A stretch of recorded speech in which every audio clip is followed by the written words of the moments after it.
we go. Gives me lots of recordings of like 5 seconds. Okay, good afternoon, ladies and gentlemen. May I have attention, please? All quiet, please. Thank you. So, drawing your attention to my board. Test.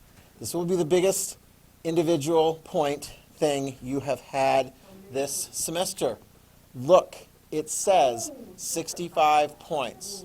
You want to be prepared for it. You want to be quiet so that the voice you hear is not your own or your classmates, but is my voice. Oh, I thought I just shut it. I didn't mean to lock it.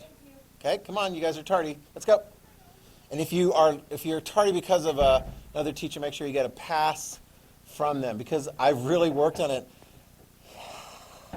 making sure the teachers let you guys out in time. So, okay, so if you were held up from another class and so forth, just make sure you get a little pass and then bring that to me to excuse that. Okay? Yeah, so anyway, but bring that to me next time. Okay? All right. So, we are talking about a test that's coming up this Friday. It'll be worth 65 points. Okay. And mark that. Oh, good grief. Oh, here we go. Okay. And we'll do some review for it. Those of you guys who were in my class last year, you know, before we have a big test, we spend a big chunk of time, it's never enough, in the class right before that. So on Wednesday, we'll have in here, we'll be giving you practice questions and things like that. When you come in and take the test, it's like matching and true-false. It's pretty much the format for the test. Okay? What is it going to cover? It's going to cover all the notes that we've done in here, plus the video sheets. I'm not having you turn the video sheets in, but those video sheets will be like notes that you'll also study from in order to get ready for my test. Okay, does that make sense? And then, under normal circumstances, the remainder of the semester would be enough time to do a unit on the Constitution and then have a test at that at the end of the semester, but I'm looking at this and going, I'm going to have to carry that over a little bit into the next semester. No worries. We'll get started on our Constitution notes then next week, and we'll be doing those as we go through. So in a way, kind of, I'm looking at this. You ready? Your big test in here is not next week before the break, nor is it right after the break, nor is it on the final days of the semester. It's this Friday. Okay?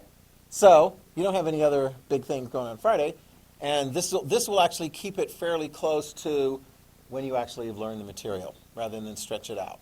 Okay? Because as soon as we're done with this, we're ready to move on to our next unit, and I figure now, or at least this Friday, would be a good time to have a test on that. Does that make sense? Yeah. I mean, I was kind of looking at it as like, I didn't necessarily have you do it, because you already have like math and science. Do you have math and science and Spanish tests coming up right before the break? You have 5 quizzes today, but not in my class. Oh, so that's one class you didn't have one. Yes, Michael.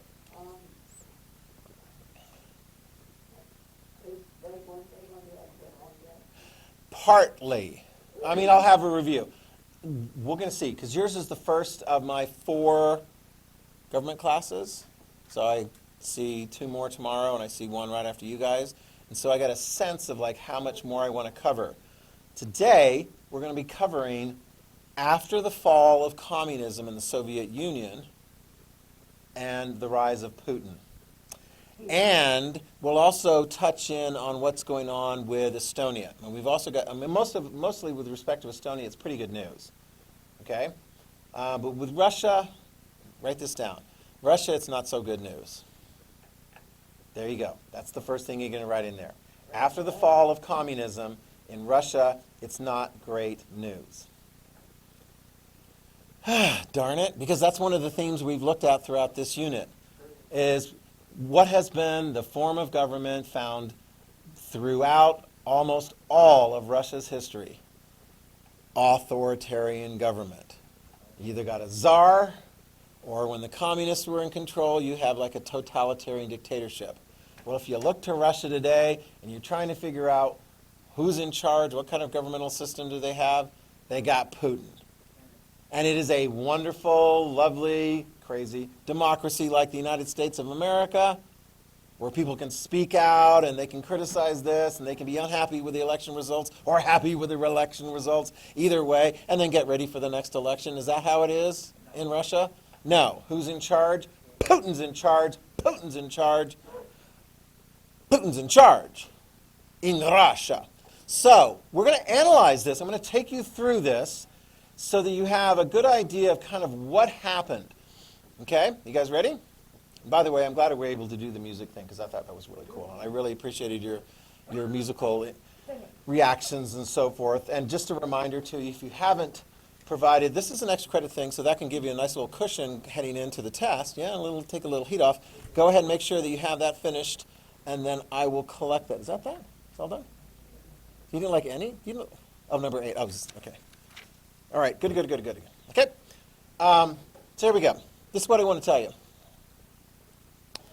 Economic satisfaction. Not very good during the time of the communists. Remember, economic social satisfaction, not very good. Did the communist government control over the economy? Did that work out and bring lots of lovely consumer goods for people to have? Not so much. No guitar strings for Irmas, not so much in the way of provisions for other people. But here's the deal. Here is a measurement of the Russian economy. The light blue shows shows the years right after the Soviet Union. And this is actually kind of sad, and it's just sad, okay? Think of it this way. After the Soviet Union fell and their economy was not in a good shape, did it all of a sudden get better? Yeah. No, write that down. It did not all of a sudden get better. When we had, let me see, here we go, Boris Yeltsin. Boris Yeltsin will be the leader of Russia from the end of the fall of communism, so the end of 1991, all the way up until he literally quits. He finishes his job December 31st, 1999. There's not too many names to keep track of, because who is going to be in charge of Russia after Boris Yeltsin is no longer president? It's going to be Vladimir Putin. And we'll talk about what Putin does during those times that he's there. But Yeltsin, put this down, Yeltsin tries. He's okay with free elections. He's okay with free speech. He's okay with criticism. What's his first name? Boris, B-O-R-I-S. Okay, Boris Yeltsin. Okay, he's okay with those various different things. He wants to give it a shot. He wants Russia to be part of, like, I don't know, the group of democracies and so forth, the United States and the European countries. He wants it to be like right up there. I mean, I remember my dad actually went over to Russia to give advice to their Russian legislature on what a real national legislature does and the kinds of things that they do and debate and this and so forth. And, you know, there was a lot of hope that maybe they could do it. But here's a problem. What kind of economy did Yeltsin inherit from the communists? A wrecked economy. Okay? So, for example, in the Soviet economy, you might have a bunch of factories that were old, that were falling apart, and that really didn't produce anything very good. So, let's say you managed to get yourself some of those factories. In fact, here's the deal. There were people, write this down, there were people at the fall of communism in Russia that were like, hey, let's go into capitalism. Instead of the government controlling the factories and the forests and the oil fields and the gold mines, they sold it all off to the first people in line, who happened to be communist insiders. Why did they end up being able to be in a position to buy up all that stuff for their own personal benefit? Because they were insiders. They have a fancy word for it. If you look on the handout I gave you at the very last bullet point, you see the word kleptocracy. Have you ever heard of a kleptomaniac? You have? What's a kleptomaniac? Yeah, they like to steal stuff. And so you have these people within the former Soviet society that were just taking stuff. I mean, for not much. It was like, so why do the top former communist officials and so forth get to have the factories and the gold mines and the oil fields and the timber ranges? They were in the right position. And when they were in the right position, they got it. And what did they make from it? They made a lot of money. Right, so write this down. All of a sudden, you went from, in the Soviet Union, no individuals clearly who were individually wealthy. You would have some who became very wealthy. Do you want to be one of those? Yeah. All right, so you got a bunch of factories. Now here, we'll see how this is a bit of a problem. Let's say you've got 10 factories. You're the owner of 10 factories. But the reality is your factories are old and outdated and they're falling apart and so forth. And you got a whole bunch of people working there. And they've been working there for years and years and years under the communists. Now what are you going to do? Are you going to make money by continuing the factories? You might end up losing a lot of money if you're trying to compete with all the other modern factories producing real good stuff around the world. So forget it. But your factories, if I were to buy them and break them apart for like scrap metal and so forth, you could make some quick cash. You want to do that? All right, so here we go. Hang on just a sec. Write this down. A lot of old factories and so forth were bought up and then broken apart and sold. Let me ask you this. Who's the winner? Are you the winner? Did you get some cash? And I got your stuff for whatever price, so I'm not going to pay more than it's worth. Who are the losers? Write that down. Perfect. Write it down. Write it down. I'm going to take some questions in just a sec, but I want you to write this part down. We'll recap it. Don't worry. We'll recap it. A lot of workers lost their jobs. A lot of workers lost their jobs during that transition time period. A lot of workers lost their jobs. So are they happy with the new Boris Yeltsin government? No. They think, oh, this is capitalism? Capitalism sucks. I lost my job. I'm poor. This is not working out very well. I mean, it's like, what the heck is going on here? They're going to have to do something. Somehow the government's going to have to get back that property. Well, during the Putin years, they're going to start getting that property back. Like the oil fields. Oh my gosh, Russia, you could sell a lot of oil and make a lot of money. Do you know why the line goes up during the time of the Putin years? They're starting to make money selling oil and selling various different things, and it's actually going to more than just individual people who happen to stick it into their own pockets for their own personal benefit. It's a little complicated, but let's just say capitalism gets a bad name in the early years of Boris Yeltsin. Why? Because it's messed up, because it's a hard thing. It is a hard thing. I'll give you a quick comparison, then we'll take a couple answers. China. China is a big communist country. They still are.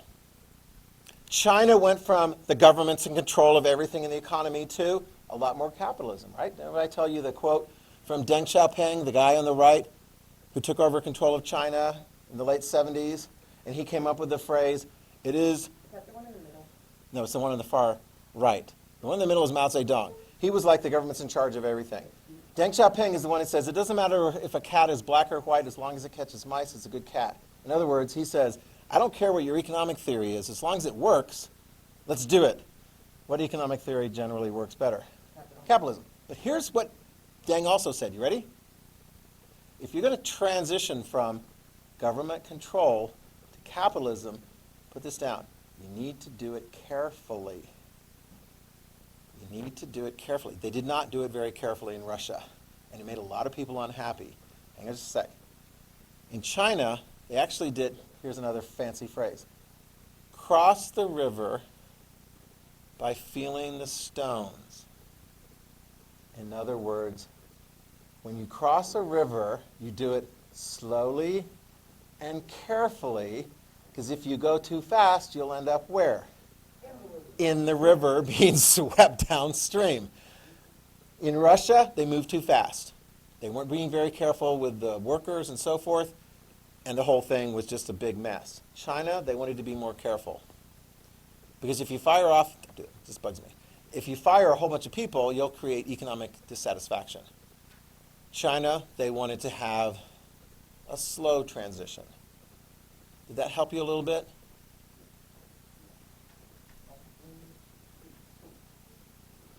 So, how's the economy doing under Yeltsin?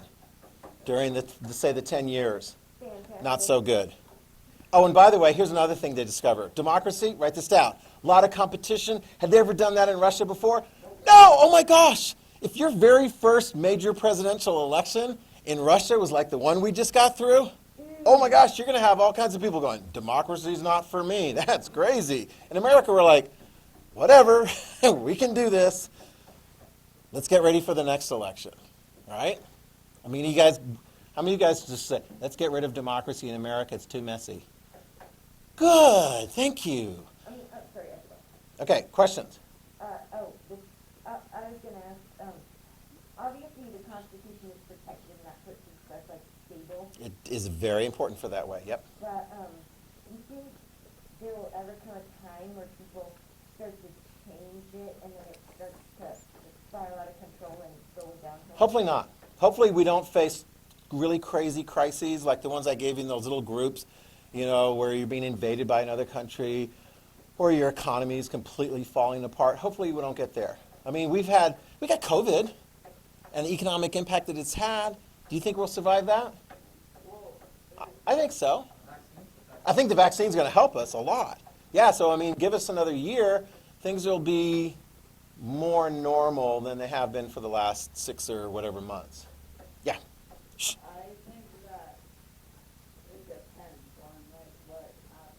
Like for COVID, some businesses went down, but some businesses went up. Yeah, and what does our country do to businesses that are having a hard time? Here's some money. Yeah, here's some money. We're going to borrow some money to help you keep afloat. Okay? So here we go. Putin comes in.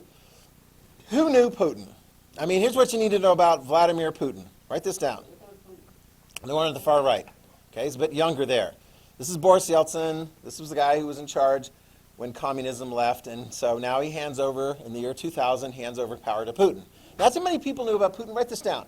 His background before he got involved in government and politics and so forth was KGB. He was a KGB officer. KGB, it was part of the Soviet Union. This is like the CIA plus the FBI with no restraint. All right? So they're like the secret police apparatus for the Soviet Union.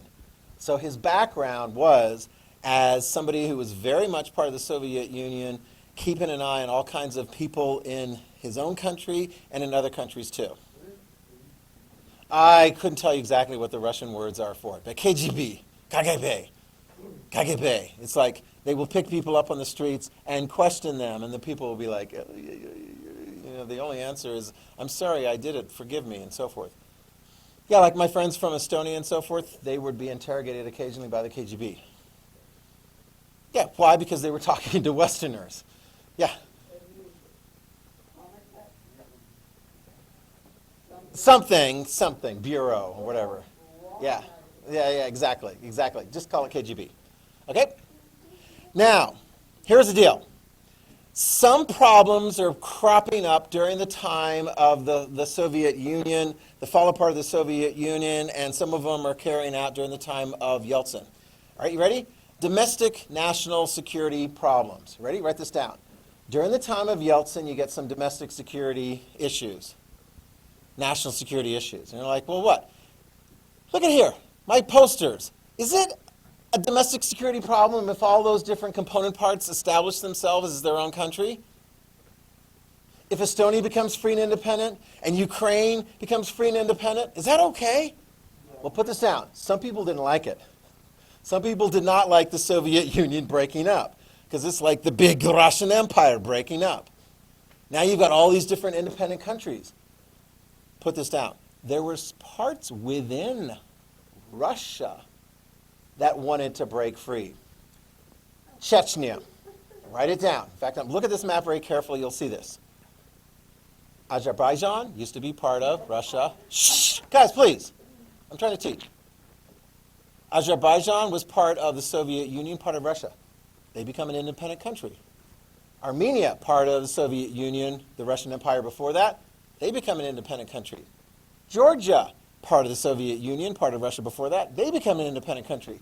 Just north of here is a little area called Chechnya. Write it down. Chechnya. They want to be an independent country too. And Boris Yeltsin's like, well, you're part of Russia. We're not going to let you go. But they're like, but we're not really Russian. We're Chechen. By the way, Russians are mostly Orthodox Christian. Chechens are mostly Muslim. They do not want to be part of Russia. And so they start to rebel. Got that? They have a fight, an independence fight. During the time of Boris Yeltsin, they're like, oh my gosh, this is kind of... They actually almost break free completely. You can put that down. During the time of Boris Yeltsin, by the time we hit the year 2000, Chechnya is almost practically an independent country. Who doesn't like that? Well, some Russians don't like it. Putin doesn't like it. Putin doesn't like it at all. Putin's got a plan for Chechnya when he comes into power. And this is an interesting one. And if you look very closely, you can look and go, hey, this is like, KGB guy making sure that it's going to work out for him. He wants to crack down on Chechnya. And he's going to crack down on Chechnya. But whose fault is it that he's going to crack down on Chechnya?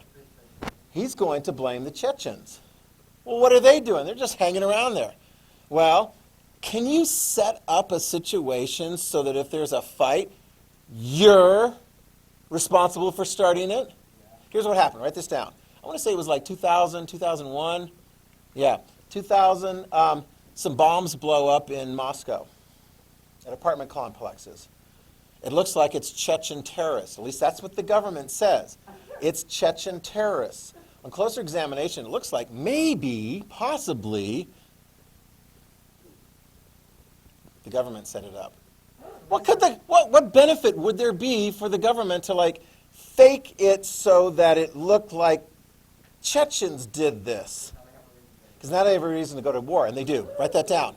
This is what happens when Putin's Russian military, by the way, write this down, with the support of the Russian people, because the Russian people are like, hey, man, we hate you Chechens. You blew up some apartment buildings in Moscow. We're going to crush you. And that's what the Russian military does.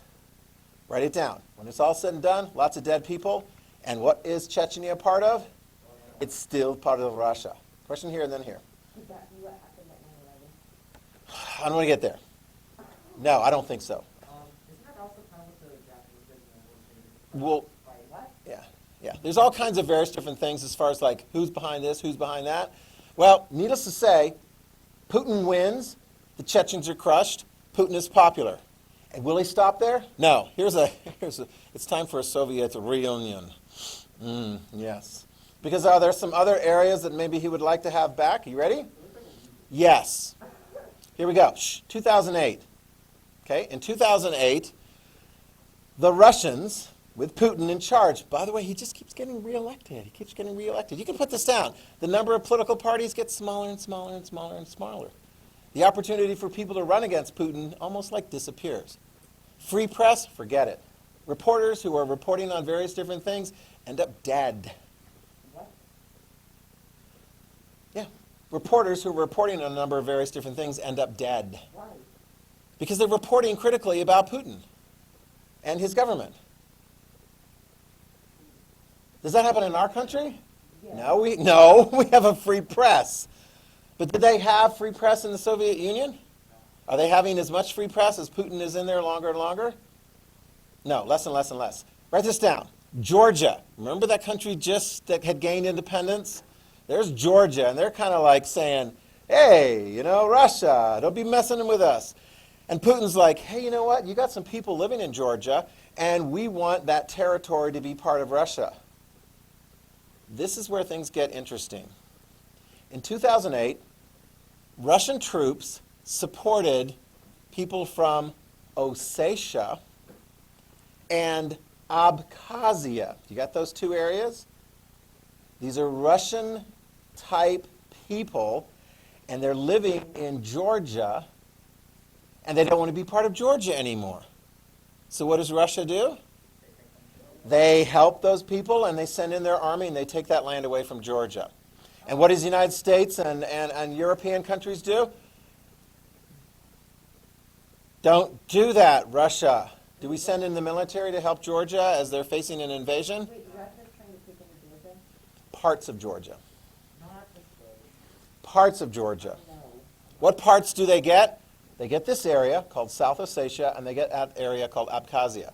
So if you look at it, it's kind of like Georgia loses about, I don't know, maybe 15, 20% of their land to who? Russia. Russia gets, and Putin gets away with it. Doesn't stop there. Ukraine. Ukraine is like the biggest populous area to break free from the Soviet Union, to establish itself as an independent country. Ukraine. I remember when Ukraine had their first elections, they tended to be dominated by Russians, and the elections were really very fraudulent, and so the population resisted, and eventually they had a free election. My dad came back with this because he was an election observer to make sure that they were free and fair elections, and he brought back this orange. It was part of their Orange Revolution. It's really cool that he did that, and so I have it here on my wall. Ukraine is made up mostly of Ukrainians. Write that down. You're like, what the heck? Ukraine is made up mostly of Ukrainians? Yeah, that's true. Mostly in the north and the western parts of Ukraine. There's a fair number of people in Ukraine that are Russian. Write that down.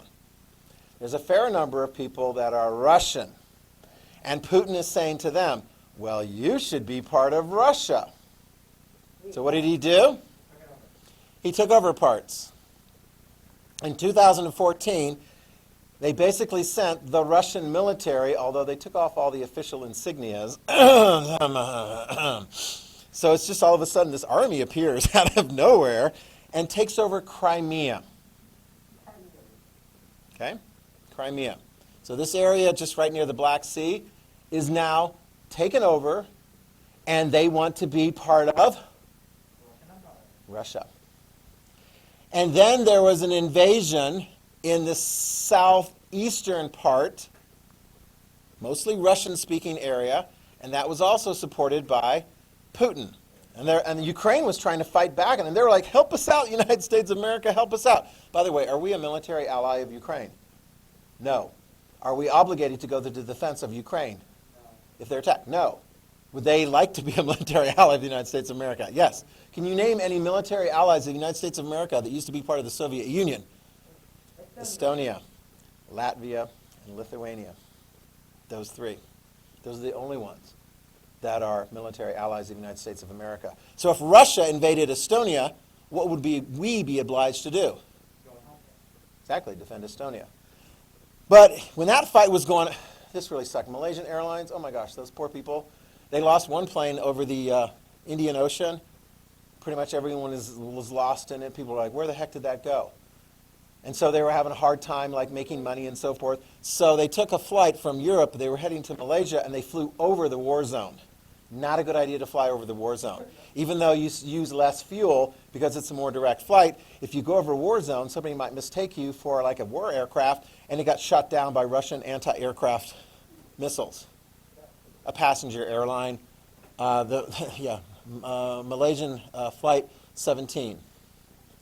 And of course the Russians like, no, we didn't do nothing. Lies. They did. 2014, so did we go to war with Russia over this? No, but you get a little bit of a sense that kind of like what Putin's playing on the international scene. Yeah, Ukraine, no. Ukraine. I mean, it's like... And as long as the oil prices are doing very well in Russia, it actually does help out their economy. Who will support the U.S.? Yeah, this was a cartoon made during the time of Obama. Is Obama going to stand up to him somewhere? And it's kind of like, if you're Putin, who do you try to make friends with? Or at least push aside? Whoever the president of the United States is. Okay? You try and build up a positive relationship so that you can kind of keep the United States a little bit more at distance. What will the Soviets do about Estonia? Well, this is an interesting one. What will the Russia, it's not the Soviet Union anymore. What will Russia do about Estonia? Well, there actually is a fair number, remember, of Russians in Estonia. And particularly up here and also in the city of Tallinn, 40%, write that down, 40% of the Estonian population is Russian. Are they loyal to Estonia? No. Some more than others. Is Estonia trying to keep them loyal? Yes. With things like, hey, our economy is moving along pretty well here. Hey, we have free and fair elections. Hey, we're looking out for your rights. You can speak Russian. We're not going to like make your life miserable because you happen to speak Russian. Because otherwise, is Putin willing to step in and try and overthrow things? He might be. What would be the biggest sort of like limitation saying, don't go there, Putin? Exactly. The United States and the European NATO allies. Well, have they invaded? No. What do we do? Yeah, we watch videos. Let me show you a couple of videos to give you a little bit of a sense here. We got them queued up. Okay? Here's the first one that gives you, oh, you can put this down. If we're going to have a military alliance with a country or countries, you need to be clear and show potential foes that you're serious about this. You need to practice. You need to practice. So we do NATO exercises in Estonia with British, German, U.S., I don't think there may be some Canadian, and Estonian troops practicing in the event that, oh, if Russia decided to invade, this is what it would look like. I'll show you this clip. Wait, Canada has a military? They've got a very good military. Yeah. In the forest of Valga County, Estonian troops hold their positions against enemy forces while they wait for allied So air. this is what's gonna happen if Russia tries to invade Estonia? What is this? This is steadfast This is job, practice. a large-scale military exercise with 6,000 troops and 9 NATO allies. See if you can figure out which one come from which countries. NATO is ready. This exercise was planned long before the crisis in Ukraine. But in light of the new security situation created by Russia's military action, it has taken on new importance. We combine Estonian forces with NATO forces. Shh. And they learn how to cooperate, how to understand each other, and we call this German. the word is interoperability. That demonstrates that NATO is a system, a defensive system that is able to respond to any challenge or threat together. And this is the whole purpose of this exercise.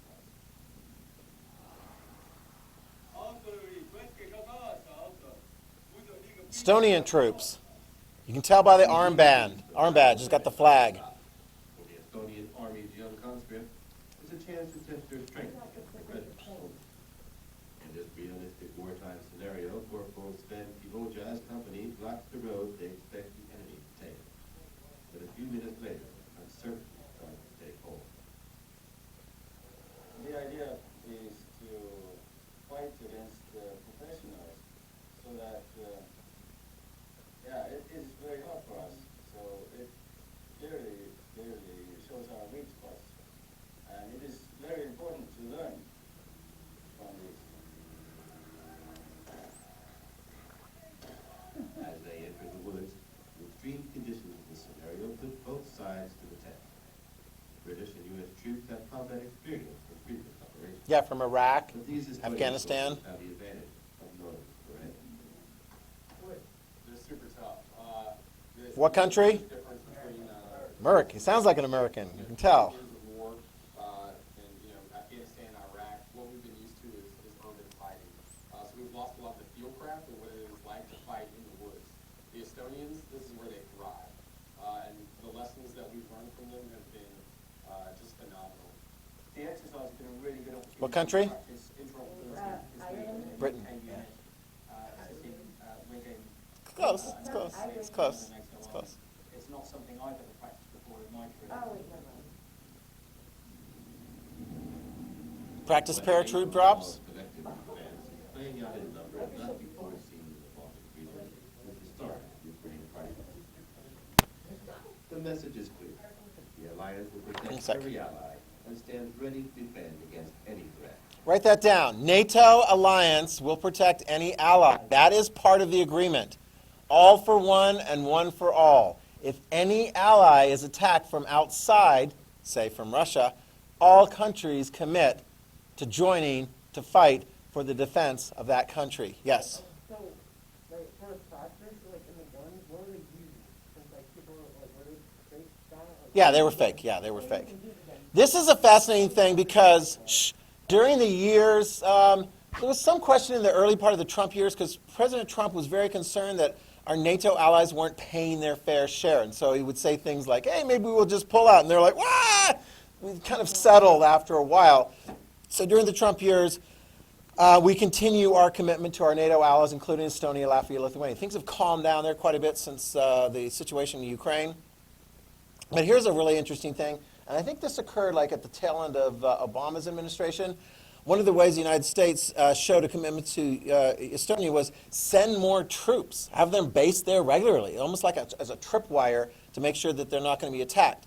And so there was one unit that was based out of Europe that went up to Estonia to show their support, and they actually were in Estonia for quite a few months, mostly winter months. One of my former students, graduate of North Star, was in that Army unit, and you will see his image here because his sister was younger, who graduated also from North Star. She shared that video with me. Huh? What's that? No, it was not Philip. It was not Philip.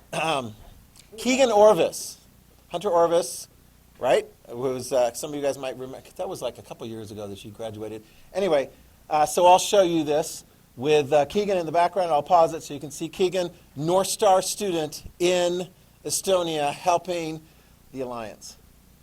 Wait, is it called NATO?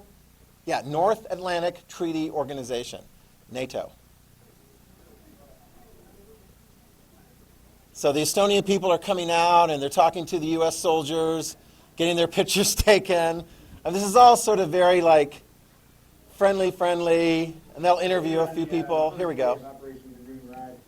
We left Captain Train area this morning about 7:30 in the morning, and we're en route back to Rose Barracks. We'll arrive on the first day. Green Ride is a culminated event for us. We've been up here training since January, not only in Estonia but Lithuania and Latvia and Poland. So I got forces spread out those 4 countries, and as an opportunity to redeploy a different way, not using rail or air.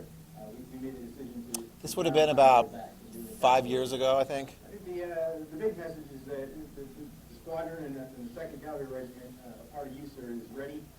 We can move great distances pretty quickly, and also that we have we're reassuring all of our allies that we can work together. We're here for them, and we just want to introduce ourselves as we have these engagements over the next. Does that make sense? Get out there. You feel reassured? So today's been great. We spent about 4 or 5 hours on the road. We had a couple different stops in between with our other 2 platoons, and we're here in Party now. And people out waving, taking pictures. Nothing from our perspective, but of happy people. Good, happy to see us. Estonians like being part of that NATO alliance. A lot has been crazy the whole way here. People just been stopping on the side of the road, waving, peace sign. It was crazy. A lot of cheering on the way here. It makes me feel really good that we're not alone. We're here together. We're working together. There is a lot of worry, not only from Estonians, but also expats here in Estonia, that He sounds English. there is a potential for maybe Russia to come, or other Oh, countries that, not only Russia, but Pretty much Russia. population, and a lot of support, I think, mental support, which they need, because, Estonia's had independence for roughly 20 years, and we don't want to lose it. What's happening in Ukraine, a lot of people are worried about what could potentially happen, but I think Estonia being part of NATO takes away that fear. Hey, kid. Get your head back. With the Russia comes in, I think that's something they would think twice about. I worry about Russia. Pause right there. There's my former student in the United States military. There's Keegan. All right. Woo! North Star supporting the North Atlantic Treaty. What? I think you'll actually be able to see a little bit better here. Yeah. Angry. NATO, not There you go. You can see it a little bit better there. All right. Woo! Way to go, Keegan. Da-da-da. All right. So, yeah, Estonia. Do. Who is Putin? Was this Putin actually posing as a civilian with a kid when President Reagan was visiting Moscow? I don't know. It looks kind of like him, but I don't think so. Was he in the KGB? Yes, he was in the KGB. Who are the KGB? Secret police. They helped the Soviet Union maintain control over their own population, and they also had operations outside of the country. Is the KGB somebody you want to mess with? No. I mean, is Putin smart with his background in the KGB? Yes. Is he unscrupulous? What kinds of things would the KGB do? Knock, knock. Who's there? Don't answer it. It's the KGB. Here we go, from The Office. Including Dwight Schrute, Rainn Wilson, who was in a play with my mom. He was. He was in a play with my mom in Washington, D.C. Let's play you this one. This is kind of fun. Yeah, that's no problem. Sure. Uh-huh. You can fax it over. Yeah, Have you ever seen this one? 555 01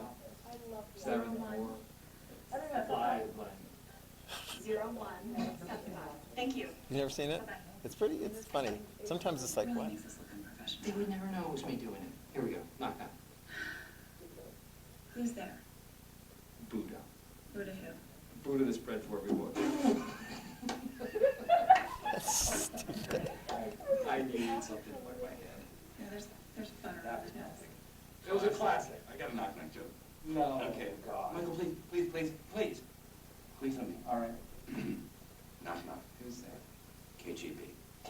Viva ask that question. What the hell is that? What are you doing? What are you doing? We've asked the questions. Hey, come on. What are you doing, man? That's part of a hilarious joke. Mine was retribution. What are you doing? No more knock-knock jokes. That's it. No. Try to get the door. I'm not answering. Answer the KGB. I'm not answering that. Yes, you're going to answer. I'm not going to answer. I'm not going to answer. It's the KGB. The KGB will be for no one. It's true. It's true. It's true. It is true. I mean, what could the KGB do? With Putin in charge of the country, it is messed up. You run for president, write this down. People running for president end up dead. People who are in the news business reporting on the things that are going on in the Putin administration end up dead. Here's John Oliver pointing out that things are messed up in Russia. Here we go.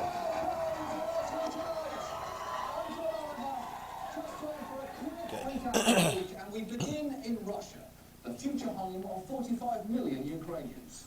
Well, on Friday, there was some terrible news. We are following the breaking story out of Moscow, the murder of Russian opposition leader Boris Nemtsov. The 55-year-old opposition politician was gunned down less than 2 days. It's messed up. He was to lead a large rally against Russian President Vladimir Putin. Wow, that would seem like a shocking coincidence if you knew literally nothing about Russia. Nemtsov is just the latest in a long line of Putin's enemies to find themselves mysteriously imprisoned or dead. In fact, just a few weeks ago, Nemtsov was asked in an interview if he was afraid that Putin might kill him, and his answer was yes, a little bit. In fact, at the end of that interview, the journalist said to him, I hope common sense will prevail and Putin will not kill you. Which sounds chilling, but to be fair, I hope Putin will not kill you is just how Russian people say goodbye to each other. Thank you for dinner, Dmitry. I hope Putin will not kill you. Thanks. I hope Putin will not kill you too. Obviously, we won't know who killed Nemtsov until the investigation into his death is complete. There's just one problem with that. Tonight, Vladimir Putin says he will personally take charge of the investigation into Nemtsov's death. Yes, this will be Detective Putin's greatest mystery. Since the case of the missing Crimean Peninsula that I would very much like to take back now. Look, let's give Putin the benefit of the doubt because his investigation has already made an early breakthrough and it turns out he's definitely not involved. President Vladimir Putin has condemned the murder, calling it a contract killing. He also launched an investigation into the murder and said it bears all the hallmarks of a contract killing. Yes, I will find whoever is responsible for this contract killing and make sure they are paid whatever it is that I owe. Thank you. Wipe down. Yes. So actually, we made great strides there. We will We will finish out the notes next time and do the review. So after you've wiped down, did you wipe down? Wipe down, wipe down, wipe down. Wipe down. Yeah, it would be very funny if it weren't so sad.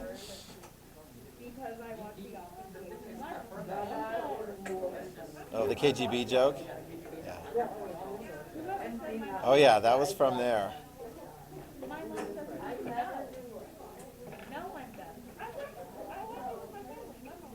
What, The Office? Yeah. He's funny, yeah? Da? Oh, look, here's baby Putin. Here's young Putin. He looks just like Tom Riddle.